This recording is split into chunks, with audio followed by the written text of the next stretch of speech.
მონახტისა სრულიად საქართველოს კათოლიკოს პატრიარქი, სერბეთის მთავარეპისკოპოსი, რუსეთისა და სხვა აფხაზეთის მიტროპოლიტი დიდი გეორგი მამაიშვილი ილია.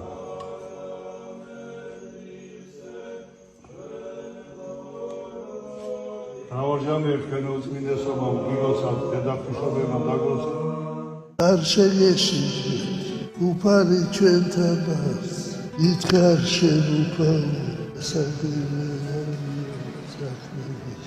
უნდა ვიტვირთოთ ვარი ჩვენი ეს ჯვარი მიგვიყვანს ჩვენ სასუქებაში ჩვენ უნდა დავეხმაროთ ერთმანეთს აი ამ სლაში რთულ გზაზე გზა რთულია მაგრამ ჩვენი გასავლელია ჩვენ უნდა დავიაროთ